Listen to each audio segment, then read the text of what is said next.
Hello friends, welcome to back my YouTube channel study पर रंजीत में आपका स्वागत है। आज हम डीएनए पे चर्चा करेंगे, डीऑक्सीराइबोन्यूक्लिक पे चर्चा करेंगे। इसके पहले वीडियो में मैंने इसका जो पहला वीडियो आया था गुणसूत्र पे चर्चा की, इस पे केंद्रक पे। अगर आप केंद्रक और गुणसूत्र दोनों के वीडियो आप देखे होंगे तभी आपको डीएनए समझ में आएगा। डीएनए पाया कहाँ जाता है? डीएनए केंद्रक में पाया जाता है। डीएनए कहाँ उपस्थित होता है?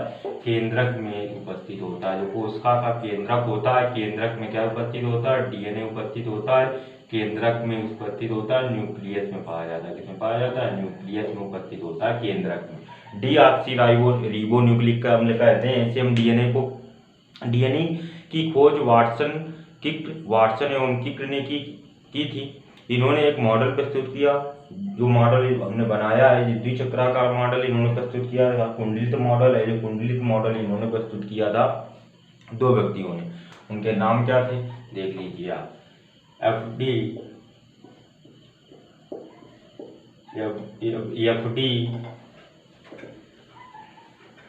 यहाँ पर दो लोगों ने प्रस्तुत किया, वाटसन एवं किक को। एफ डी वाटसन एवं एफ एच सी किक ने 1953 में डीएनए का मॉडल प्रस्तुत किया। किसका मॉडल? डीएनए का मॉडल रखा 1953 में। एफ डी वाटसन और एफ एच सी किक ने डीएनए का मॉडल प्रस्तुत किया, जिसे द्विचक्राकार डीएनए कहा गया। जिसे क्या कहा गया? द्विचक्राकार डीएनए कहा जाता है। द्विचक्राकार डीएनए कहा गया, जिसका फिगर आपके सामने बना है। द्विचक्राकार डीएनए के नाम से जाना गया। इन्होंने बताया, आप हमने पिछले वीडियो में न्यूक्लिक अम्ल के बारे में बताया था, जिसमें न्यूक्लियोटाइड के बारे में बताया। तो इन्होंने बताया दो पॉलीन्यूक्लियोटाइड का यह बना होता है। यह दो पॉलीन्यूक्लियोटाइड की चेनों का बना होता है। आप देख रहे हैं एक चेन ये दिख रही है आपको, एक चेन इधर दिख रही है। तो दो पॉलीन्यूक्लियोटाइड की चेनों का बना होता है। ये किसने बताया था? एफ डी वाटसन और एफ एच सी किक ने 1953 ने द्विचक्राकार मॉडल प्रस्तुत किया डीएनए का। इन्होंने बताया यह दो पॉलीन्यूक्लियोटाइड की चेनों का बना होता है। यह दोनों चेनें एक दूसरे में कुंडली और रस्सी की तरह विपरीत दिशाओं में घूमकर क्या होती हैं? एक दूसरे से ऐंठी हुई होती हैं। यानी इनमें क्या होता है? ऐंठन होता है, एक दूसरे से ऐंठी हुई होती हैं। ये ऐंठाव इतना जटिल नहीं होता, ये आसानी से एक दूसरे से अलग भी हो सकती हैं। ये किसने बताया था? एफ डी वाटसन और एफ एच सी ने इस बात को बताया। इन्होंने मॉडल 1953 में प्रस्तुत किया। यह रासायनिक आधार पर मॉडल बताया गया। इसके बाद विकलिंग्स साहब ने इसका एक्सरे रूप लिया। विकलिंग्स ने इसका एक्सरे लिया। विल्किंस ने इसका एक्सरे लिया, यानी एक्सरे मॉडल प्रस्तुत किया। एक्सरे मॉडल प्रस्तुत किया था। अब इन तीनों ने इस पे योगदान दिया। एफ डी वाटसन और एफ एच सी किक ने 1953 में इसका मॉडल प्रस्तुत किया, द्विचक्राकार मॉडल दिया। इसका विल्किंस ने इसका एक्सरे मॉडल प्रस्तुत किया। इन तीनों के इस डीएनए में योगदान के लिए 1962 में तीनों को संयुक्त रूप से नोबेल पुरस्कार दिया गया। 1962 में संयुक्त रूप से क्या प्रदान किया गया? नोबेल पुरस्कार प्रदान किया गया। इन तीनों वैज्ञानिकों को नोबेल। डीएनए का प्रयोगशाला में सर्वप्रथम संश्लेषण कोर्नबर्ग ने किया था। डीएनए का प्रयोगशाला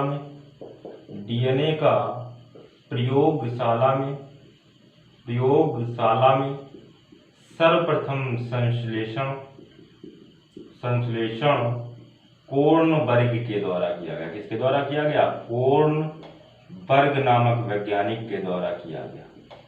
एक वैज्ञानिक थे कोर्नबर्ग ने, जिन्होंने सर्वप्रथम डीएनए का संश्लेषण कहाँ पर किया था? प्रयोगशाला में किया, लैब में बताया था। लैब में इन्होंने संश्लेषण किया डीएनए का। डॉक्टर हरगोविंद खुराना ने डीएनए के आनुवंशिक कोड के लिए नोबेल पुरस्कार दिया गया था। डॉक्टर हरगोविंद खुराना ने डीएनए का आनुवांशिक कोड निकाला था। डीएनए का आनुवांशिक कोड का अध्ययन किया था। आनुवांशिक कोड का अध्ययन किया, यानी डीएनए का आनुवांशिक कोड का अध्ययन किया और आनुवंशिक कोड के अध्ययन के कारण इनको 1968 में नोबेल प्राइज इनको भी दिया गया था। इनको भी क्या दिया गया था? नोबेल प्राइज दिया गया। किसको दिया गया? डॉक्टर हरगोविंद खुराना को। किसको दिया गया था? डॉक्टर हरगोविंद खुराना। डीएनए का फुल फॉर्म आपने लिख दिया, डीऑक्सीरिबोन्यूक्लिक अम्ल कहते हैं। ये किसका पार्ट है? ये न्यूक्लिक अम्ल का पार्ट है। न्यूक्लिक अम्ल में कल के वीडियो में ये मैंने चर्चा की थी। न्यूक्लिक अम्ल को दो भागों, न्यूक्लिक अम्ल को हम न्यूक्लियोटाइड भी कहते थे। न्यूक्लियोटाइड और न्यूक्लिक अम्ल को हमने दो बेस में बांट दिया था। इसमें एक पार्ट हमने अलग किया, एक पार्ट हमने फास्फोरिक अम्ल के रूप में बांट दिया था, एक पार्ट बांट दिया था न्यूक्लिक बेस के रूप में। न्यूक्लिक बेस जो था उसके दो पार्ट बांटे थे, एक शर्करा और दूसरा पार्ट हमने बांट दिया था नाइट्रोजनी क्षारक। जो शर्करा होती थी, शर्कराएं दो पाई जाती हैं डीएनए में, एक तो डीऑक्सीराइबोस और दूसरी होती है राइबोस। जो डीएनए शर्करा होती है वो डीऑक्सीराइबोस, आरएनए शर्करा होती है, आरएनए शर्करा को हम क्या कहते थे? आरएनए शर्करा को राइबोस कहते थे। नाइट्रोजनी क्षारक को नाइट्रोजनी क्षारक को हमने चार भागों में बांटा था।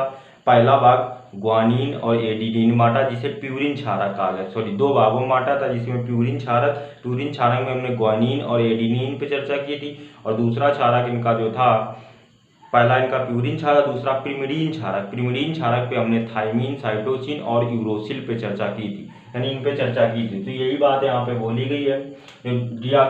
प्रयोगशाला में इसका संश्लेषण किया गया डॉक्टर गोविंद। तो न्यूक्लियोटाइड के बारे में बोला जा रहेगा, हर बार एक शब्द आएगा न्यूक्लियोटाइड। कौन शब्द आएगा?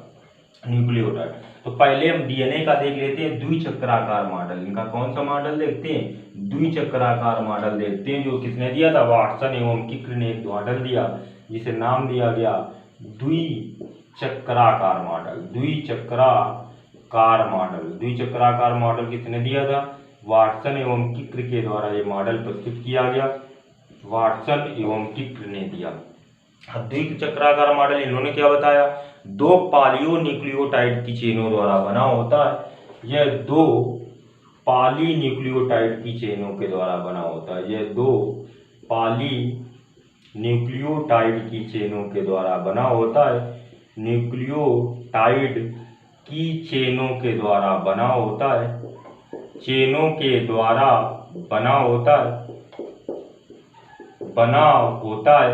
तो आप देख रहे हैं दो पॉलीन्यूक्लियोटाइड की चेनें, एक चेन आपको अलग दिख रही है और एक चेन आपको अलग दिख रही है। दो पॉलीन्यूक्लियोटाइड की चेनों के द्वारा बना है, आपको दिख रही दो पॉलीन्यूक्लियोटाइड की चेनें। ये दो पॉलीन्यूक्लियोटाइड की चेनों के द्वारा बना होता है। यह पॉलीन्यूक्लियोटाइड की चेनें एक दूसरे के विपरीत दिशा में चली जाती हैं। एक दूसरे के विपरीत दिशा में जा करके एक दूसरे की इधर चली जाती हैं विपरीत, एक दूसरे के विपरीत दिशा में जा करके कुंडली एवं रस्सी की तरह ऐंठन बनाती हैं। कुंडली एवं रस्सी की तरह क्या बनाती हैं? ऐंठन बना लेती हैं। ये कुंडली एवं रस्सी की तरह ऐंठन बना लेती हैं। आप देख रहे हैं ये दोनों पॉलीन्यूक्लियोटाइड की संरचनाएं आपको रस्सी की तरह ऐंठी हुई दिख रही हैं। किस तरह ऐंठी हुई दिख रही हैं? रस्सी की तरह ऐंठी हुई दिख रही हैं। ये दो पॉलीन्यूक्लियोटाइड की जो संरचनाएं हैं किस तरह दिख रही हैं? रस्सी की तरह ऐंठी हुई दिख रही हैं। दोनों पॉलीन्यूक्लियोटाइड की जो चेनें होती हैं ये रस्सी की तरह ऐंठन बना लेती हैं। कुंडली एवं रस्सी की तरह ऐंठन बना लेती हैं। क्या बना लेती हैं? ऐंठन। और ये ऐंठन इतना जटिल नहीं होता, ये ऐंठन आसानी से एक दूसरे से क्या हो सकता है? ये आसानी से एक दूसरे से ऐंठन अलग हो सकता है। ये ऐंठन आसानी से एक दूसरे से अलग भी हो जाता है, इतना जटिल नहीं होता है। अब इन दो पॉलीन्यूक्लियोटाइड चेनें के बीच में बेस पाए जाते हैं। ये आपको बेस दिख रहे हैं, जुड़े जुड़े क्या दिख रहे हैं? 1 2 3, ये आपके बेस दिख रहे हैं बेस। तो दो पॉलीन्यूक्लियोटाइड चेनों के बीच में बेस पाया जाता है। दो पॉलीन्यूक्लियोटाइड चेनें हैं, दो पॉलीन्यूक्लियोटाइड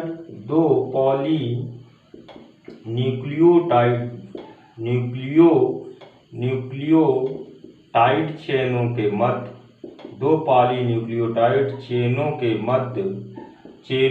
मध्य अक्ष रेखा के समांतर कोणीय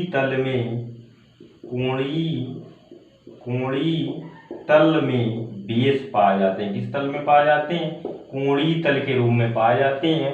यानी कोणीय तल में क्या पाए जाते हैं? कई सारे बेस पाए जा रहे हैं, 1 2 3 कई सारे बेस हैं आपके जो कोणीय तल में पाए जाते हैं। एक अक्ष रेखा के समांतर जो एक दूसरे की क्या होती है? लिपटी हुई होती है, जो पॉलीन्यूक्लियोटाइड की चेनें होती हैं। एक अक्ष रेखा के समांतर एक दूसरे के कुंडलित होती हैं ये चेनें। इन दो पॉलीन्यूक्लियोटाइड चेनों के मध्य क्या पाए जाते हैं? कोणीय बेस पाए जाते हैं। यह कोणीय बेस जो होते हैं सीढ़ी के डंडे के आकार की संरचनाएं बनाते हैं। किस तरह बनाते हैं? सीढ़ी के डंडे के आकार की संरचनाएं बना लेते हैं। सीढ़ी के डंडे के आकार की संरचना बना लेते हैं। क्या बना लेते हैं? सीढ़ी के डंडे के आकार की संरचना बना लेते हैं। ये बेस सीढ़ी के डंडे के आकार की संरचनाएं कई सारी बना रहे हैं, ये बना लेते हैं। अब इन बेसों में पाए कौन कौन से बेस जाते हैं? आपका एडेनिन पाया जाता है, ग्वानिन पाया जाता है, थाइमिन पाया जाता है, साइटोसिन और यूरोसिल ये बेस पाए जाते हैं। इनके मध्य क्या पाए जाते हैं? कई सारे बेस पाए जाते हैं। देखिए कई बेस जो होते हैं एक दूसरे के परिपूरक या समांतर हो जाते हैं। क्या हो जाते हैं? अब देखिए दो बेस होते हैं। अगर बात करें एडेनिन जो बेस होता था, एडेनिन बेस को आमतौर पर एडेनिन का पहला कैपिटल अक्षर क्या आ रहा है? ए, तो ए से डिनोट कर लेते हैं। एडेनिन बेस एवं थाइमीन बेस, दूसरा बेस उसमें होता था थाइमीन बेस टी के मध्य दो हाइड्रोजन क्षारक होते हैं। दो हाइड्रोजन क्षारक होते हैं। तो क्वेश्चन कभी भी आ जाए, दो डीएनए के जो बेस होते हैं किसके द्वारा जुड़े होते हैं? तो हाइड्रोजन बंध के द्वारा जुड़े होते हैं। जो न्यूक्लियोटाइड की चेनें होती हैं किसके द्वारा जुड़ी होती हैं? हाइड्रोजन बंध के द्वारा जुड़ी होती हैं। हाइड्रोजन बंध के द्वारा आपस में क्या होती हैं? जुड़ी हुई होती हैं। जो हाइड्रोजन बंध के द्वारा आपसे क्या हुई?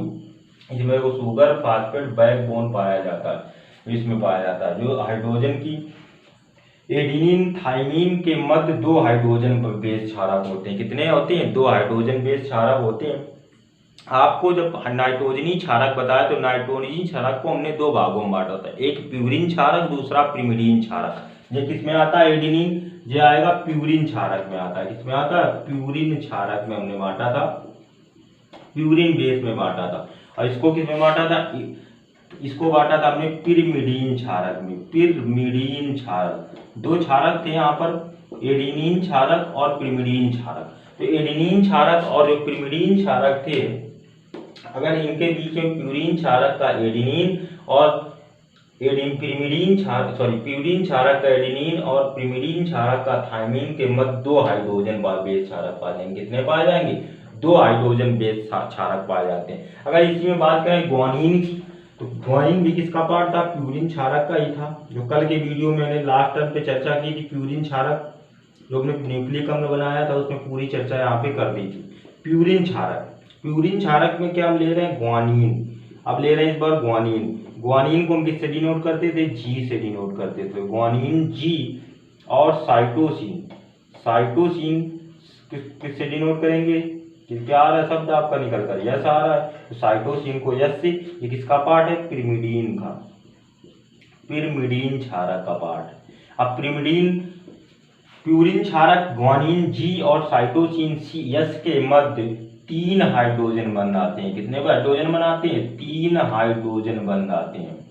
यहाँ पर तीन हाइड्रोजन बंध आएंगे, तीन हाइड्रोजन क्षारक या तीन हाइड्रोजन बंध आते हैं। तो इस प्रकार जुड़े होते हैं। जो हमने कहा हाइड्रोजन बंधों के द्वारा जुड़े होते हैं। जो बेस होते हैं, बेस जो होते हैं क्या कपड़ा कोणीय तल में फैले होते हैं, सीढ़ी के आकार की संरचना बनाए हुए हैं। ये सीढ़ी के आकार की जो संरचना बनाए हुए हैं इन्हीं को हम बांटते हैं एडेनिन, थाइमिन, ग्वानिन और साइटोसिन में, ये आपस में जुड़े होते हैं। ये जातीय लक्षण में बेअकाम समानता उत्पन्न करते हैं। एटी जीसी एक होता है, जीसी आपका, ठीक है। साइटोसिन को हम सी से डिनोट कर लेते हैं, जीसी बोल देते हैं। तो ये आपका क्या होते हैं? जातीय लक्षण को दर्शाते हैं। बाद में हम चारगर्भ का नियम पढ़ाएंगे तो उन्होंने जातीय लक्षण के बारे में यहाँ पर बतलाया। अब एक एक जो मोड़ होता है, यहाँ पर हमने कम बनाया है फिगर, एक मोड़ पर 10 हाइड्रोजन क्षारक होते हैं। हर मोड़ पे एक यहाँ मोड़, एक इधर, एक इधर, इधर, तो एक मोड़ पर कितने होते हैं? 10 नाइट्रोजन क्षारक होते हैं। कितने होते हैं?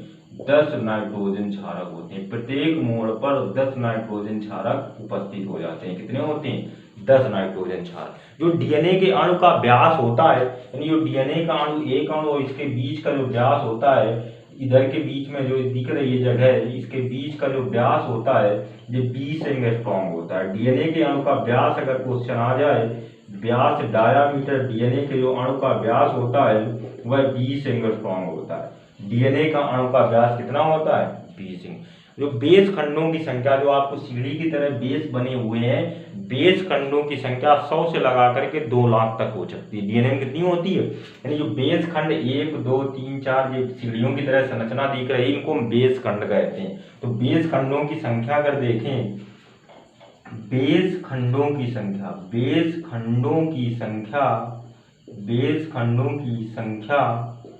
100 से लगा करके 2 लाख तक हो सकती है। कितनी हो सकती है? 2 लाख तक हो सकती है।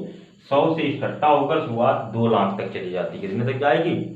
2 लाख तक। बेस खंड जो सीढ़ियों की तरह संरचना बनाए हुए हैं, बेस खंडों की संख्या 100 से लगाकर 2 लाख तक होती है। अब दो बेस खंडों के बीच, एक बेस खंड मान लीजिए सीढ़ी की तरह संरचना यहाँ बनाए हुए, एक ये बनाए हुए, दो बेस खंडों के बीच की जो दूरी होती है, तो दूरी होती है 3.4 एंगस्ट्रॉम। क्वेश्चन कभी भी आ जाए, डीएनए में दो बेस खंडों के बीच की दूरी कितनी होती है? तो डीएनए में दो बेस खंडों के बीच की जो दूरी होती है वो कितनी होती है? 3.4 एंगस्ट्रॉम। यानी दो बेस खंडों के बीच की दूरी, दो बेस खंडों के बीच की दूरी कितनी होती है? बीच की दूरी जो होती है दो बेस खंडों की 3.4 एंगस्ट्रॉम होती है। तो ये आपके डीएनए के हमने पार्ट बांट दिए। द्विकुंडली के अनुसार, यानी हम आप क्या पढ़ रहे हैं? द्विकुंडली संरचना, द्विचक्राकार संरचना, इसे द्विकुंडली संरचना भी कहते हैं। इसके अनुसार डीएनए को 2 भागों में बांट दिया जाता है, दक्षिणावर्त डीएनए या बी डीएनए, या दूसरा बांट दिया जाता है वामावर्त डीएनए या जेड डीएनए। 2 भागों में बांटा गया, तो हम आप इस पे चर्चा करेंगे। तब तक आप इसका स्क्रीनशॉट ले लीजिए। ले लिया? ठीक, आगे बढ़ते हैं।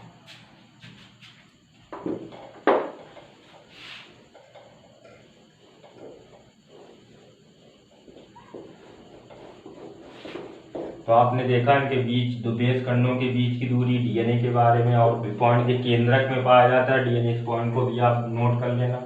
किसमें पाया जाता है? केंद्रक में डीएनए पाया जाता है। कभी भी केंद्रक के बाहर नहीं मिलेगा। लेकिन जो आरएनए होता है यह केंद्रक में भी पाया जाता है और साइटोप्लाज्म कोशिका द्रव में भी पाया जाता है, दोनों में उपस्थित होता है। लेकिन डीएनए केवल केंद्रक में ही पाया जाता है। देखिए आप लोग, हम डीऑक्सीराइबोन्यूक्लिक अम्ल की चर्चा करेंगे, यानी द्विचक्राकार अनुसार द्विकुंडली मॉडल, द्विकुंडली यानी वाटसन और किकर का जो मॉडल था, द्विकुंडली मॉडल या द्विचक्राकार मॉडल या द्विचक्राकार मॉडल या द्विकुंडली मॉडल के अनुसार इसको कितने भागों में बांटा जाता है? कुल 2 भागों में बांट दिया गया। कुल कितने भागों में बांट दिया गया? 2 भागों में। एक होता है दक्षिणावर्त डीएनए, और दूसरा इनका बांटा जाता है वामावर्त डीएनए। क्या बांटते हैं? वामावर्त डीएनए। 2 भागों में बांट देते हैं, दक्षिणावर्त डीएनए और वामावर्त डीएनए। दक्षिणावर्त डीएनए अलग होता है। द्विकुंडली का मॉडल या द्विचक्राकार जो मॉडल होता है, इसके अनुसार डीएनए को 2 भागों में बांटते हैं। पहला भाग कहलाता है दक्षिणावर्त डीएनए, दूसरा भाग वामावर्त डीएनए कहलाता है। अब दक्षिणावर्त डीएनए को लेफ्ट हैंडेड डीएनए भी कहते हैं। लेफ्ट हैंडेड डीएनए या वामावर्त डीएनए को हम राइट हैंडेड डीएनए भी कहते हैं। राइट हैंड डीएनए भी कहते हैं। क्या कहते हैं? Right hand DNA. इसको हम लेफ्ट हैंड डीएनए कहते हैं। इसको एक नाम और दिया जाता है बी डीएनए। क्या बोल देते हैं? बी डीएनए बोलते हैं। ये सामान्य डीएनए होता है जिसका मॉडल इन्होंने प्रस्तुत किया द्विकुंडली मॉडल का। बी डीएनए होता है, और दूसरा जो वामावर्त डीएनए होता है इसको नाम दे दिया गया जेड डीएनए। और जेड डीएनए की खोज अलग से बाद में की गई थी। जो वाटसन और किक्र ने मॉडल दिया था वो बीडीएनए का मॉडल ही दिया था, जो सामान्य प्रकार का डीएनए जो सभी जीवों में पाया था। जेड डीएनए का मॉडल यानी जेड डीएनए की खोज 2 वैज्ञानिकों के द्वारा की गई। वो वैज्ञानिक थे नोरडीम एवं बैग। नोरडीम एवं बैग ने इसका मॉडल प्रस्तुत किया। कौन सा मॉडल प्रस्तुत किया? नोरडीम एवं बैग ने एक मॉडल प्रस्तुत किया 1984 में, जिसका नाम क्या रखा गया? बामावर्त डीएनए। क्या नाम दिया गया? बामावर्त डीएनए। जेड डीएनए जो था इसी को नाम क्या दिया? नोरडीन एवं बैग ने 1984 में नाम दिया जेड डीएनए या बामावर्त डीएनए नाम दिया। अब यहाँ पर देखते हैं पहले हम दक्षिणावर्त डीएनए क्या होता है। दक्षिणावर्त डीएनए तो आपको बता ही दिया गया है। तो यह दो न्यूक्लियोटाइड, 2 पॉलीन्यूक्लियोटाइड चेनों का बना होता है। 2 पॉलीन्यूक्लियोटाइड की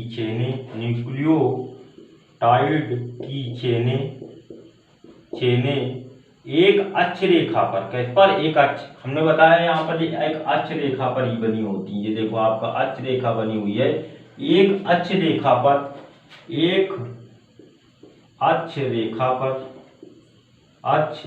पर वाम दक्षिणावर्त दिशा में जाकर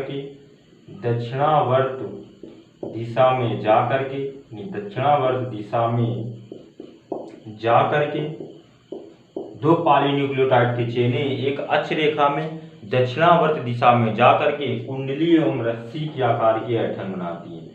कुंडली एवं रस्सी की आकार की ऐंठन बनाती हैं। क्या बनाती हैं? ऐंठन बनाती हैं। अब इनका जो व्यास होता है, तो अब ये आपको फिगर बनाया गया, यानी जो बीडीएनए होता है, बीडीएनए का व्यास जो होता है 20 एंगस्ट्रॉम होता है। कितना हो जाता है? 20 एंगस्ट्रॉम होता है। और प्रत्येक मोड़ पर, यानी हर एक मोड़, हमने बताया जो मुड़ी हुई संरचना है, प्रत्येक मोड़ पर 10 नाइट्रोजन क्षारक होते हैं। कितने होते हैं?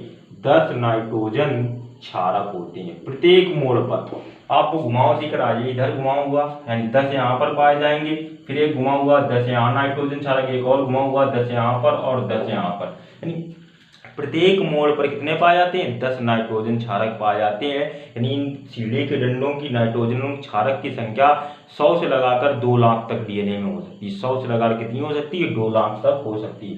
ये सामान्य डीएनए होता है। क्या होता है? सामान्य डीएनए होता है। इसको सामान्य डीएनए भी कहते हैं। और सामान्यतः सभी जीवों में पाया जाता है। सभी जीवों में पाया जाता है। अपवाद स्वरूप जिनमें पाया जाएगा वो अलग डीएनए होंगे, बताएंगे उन पे। सभी जीवों में पाया जाता है। कौन सा? Z DNA. अब बात कर लेते हैं नोरडीम एवं बैग का जो वामावर्त मॉडल आया। तो इन्होंने मॉडल जेड डीएनए के बारे में बताया। तो इसमें क्या होता है? दो पॉली न्यूक्लियोटाइड की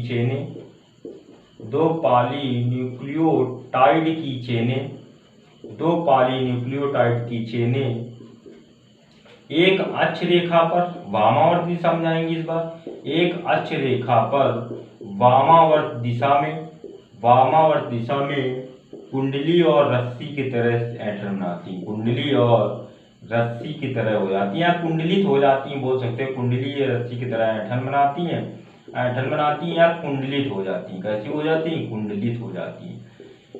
अब यहाँ पर 2 पॉलीन्यूक्लियोटाइड की जो चेनें होती हैं एक अक्ष रेखा पर वामावर्त दिशा में जाकर क्या हो जाती है? कुंडलित हो जाती हैं या रस्सी की तरह ऐंठन बना लेती हैं। तो उसे हम क्या कहते हैं? जेड डीएनए कहते हैं। इसका व्यास जो होता है इससे कम होता है, 18 एंगस्ट्रॉम व्यास होता है।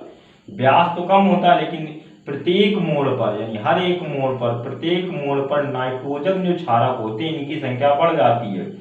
प्रत्येक मोड़ पर नाइट्रोजन क्षारकों की संख्या 12 जोड़े पाए जाते हैं। यानी 12 जोड़े, यानी 12 होते हैं। यहाँ पर कितने जोड़े पाए जा रहे हैं? 10 जोड़े पाए जा रहे थे। यानी प्रत्येक मोड़ पर जेड डीएनए में नाइट्रोजन क्षारक की संख्या कितनी हो जाती है? 12। और इसमें कितना होता है? 18 हो जाती है। तो ये आपका देखा द्विचक्री यानी द्विकुंडली मॉडल, द्विचक्रा के अनुसार 2 भागों में बांटा। अब कुछ ऐसे भी विशेष अपवाद स्वरूप वायरस पाए जाते हैं जिनमें एक सूत्री डीएनए पाया जाता है। लेकिन आमतौर पर सभी प्राणियों और सभी वनस्पतियों में, सभी जीवित प्राणियों, सभी जीवित वनस्पतियों में ये द्विकुंडली मॉडल, द्विचक्राकार या द्विसूत्री डीएनए ही पाया जाता है। कौन सा? दो सूत्री डीएनए पाया जाता है, याद रखें द्विसूत्री डीएनए पाया जाता है। लेकिन कुछ सामान्य वायरस होंगे, कुछ अपवाद स्वरूप वायरस होते हैं जिनमें एक सूत्री डीएनए मिलेगा, उस पर भी हम चर्चा कर रहे हैं। इसका तब स्क्रीनशॉट आप ले लीजिए। ले लिया? ठीक, आगे बढ़ते हैं। देखिए एक सूत्री मॉडल अपवाद स्वरूप उनमें कुछ लोग कुछ वायरसों में ही पाया जाता है, तो उस पर हम चर्चा कर लेते हैं। एक सूत्री डीएनए, एक सूत्री डीएनए इसी को हम बोल देते हैं, क्या बोल देते हैं? एक सूत्री डीएनए बोल देते हैं। एक सूत्री डीएनए, एक सूत्री डीएनए, एक सूत्री डीएनए मॉडल। अपवाद स्वरूप, अपवाद स्वरूप कुछ वायरस होते हैं, जैसे वायरस का नाम है 5x174 कोलीफेज, कोलीफेज यानी पहला वायरस अपवाद स्वरूप जो वायरस है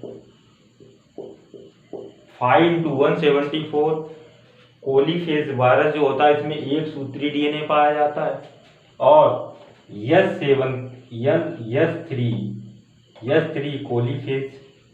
S3 कोलीफेज वायरस में भी दो वायरस ऐसे होते हैं अपवाद स्वरूप जिनमें एक सूत्री डीएनए पाया जाता है। कैसा पाया जाता है? एक सूत्री डीएनए पाया जाता है। बाकी सभी में कैसा होगा? द्विसूत्री डीएनए पाया जाता है। कुछ ऐसा भी होता है जिनमें डीएनए का आकार वलयाकार हो जाता है। कुछ ऐसे भी अपवाद स्वरूप है जिनमें डीएनए का आकार कैसा हो जाता है? वलय के आकार, सर्कुलर हो जाता है।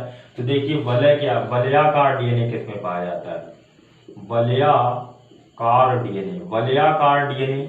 तो वलयाकार डीएनए किनमें पाया जाता है? जैसे वलयाकार डीएनए या सर्कुलर बोल सकते हो इसको, सर्कुलर डीएनए।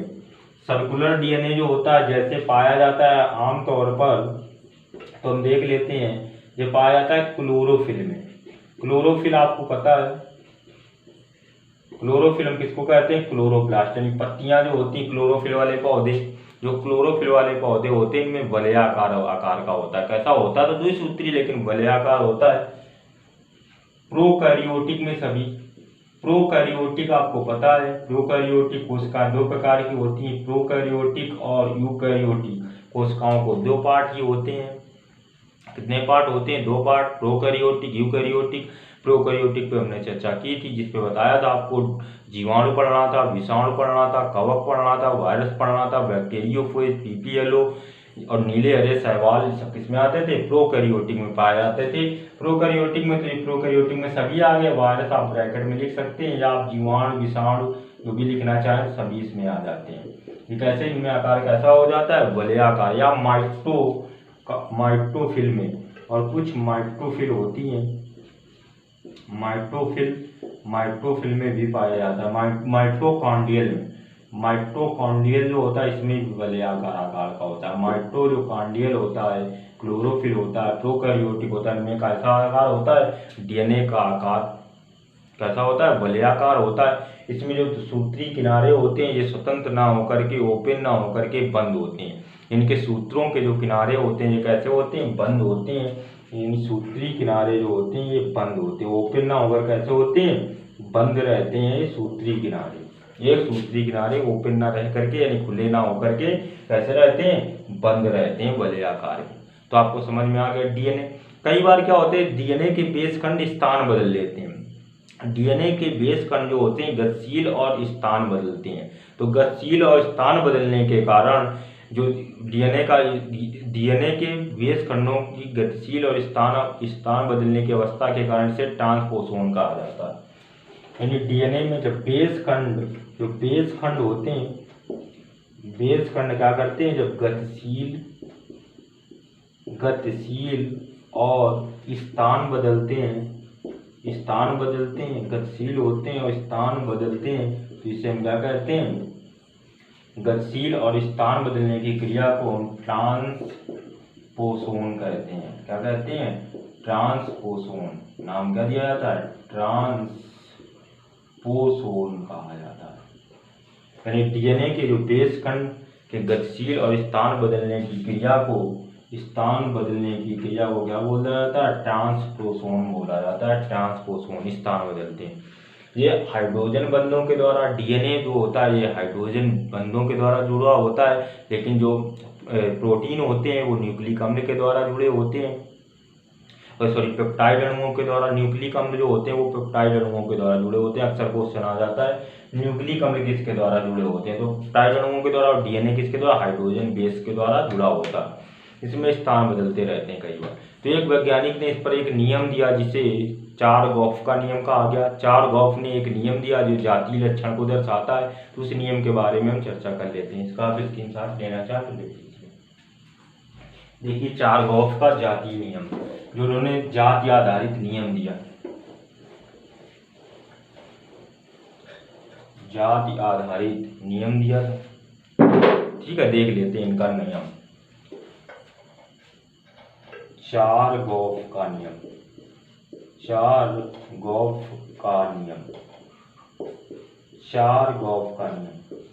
चारगॉफ का नियम जानने से पहले एक बार आपको न्यूक्लिक अम्ल का फिगर बना देते हैं, जिससे आपको समझने में आसानी हो। चारगॉफ का नियम, न्यूक्लिक अम्ल का फिगर हमने पिछले वीडियो में भी बनाया था, जिसमें फिगर बना के दर्शा दिया था क्या क्या पार्ट होते हैं। आज फिर से हम एक बार बना लेते हैं। देखिए न्यूक्लिक अम्ल, न्यूक्लिक अम्ल, इसी को हम बोल देते हैं, एक नाम और दिया जाता है न्यूक्लियोटाइड। क्या बोल देते हैं, न्यूक्लियोटाइड। क्यों कहते हैं न्यूक्लियोटाइड, अभी हम बता रहे हैं आपको। न्यूक्लिक अम्ल बहुत प्रकार की एकलक और बहुलक से मिलकर बना होता है। इन एकलक और बहुलकों के अनुसार इसे क्या कहते हैं, न्यूक्लियोटाइड कहते हैं। न्यूक्लिक अम्ल के दो पार्ट होते हैं। कितने पार्ट होते हैं, दो पार्ट।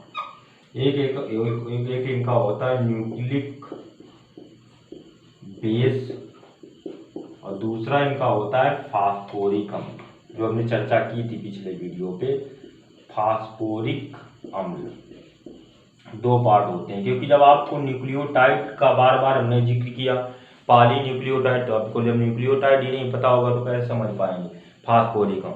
और इसको हमने न्यूक्लिक अम्ल को दो भागों में बांटा था।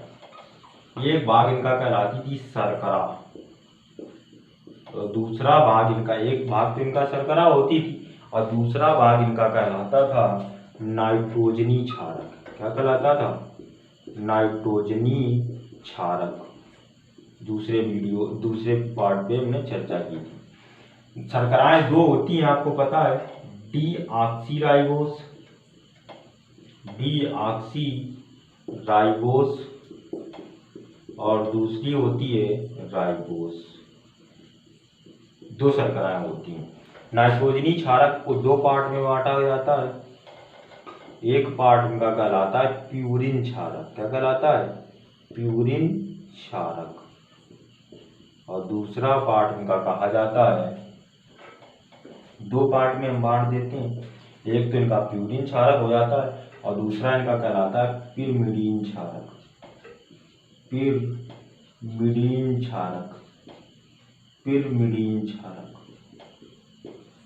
जो प्यूरिन क्षारक होता है इसके दो भाग होते हैं। कितने भाग होते हैं, प्यूरिन क्षारक के दो पार्ट होते हैं।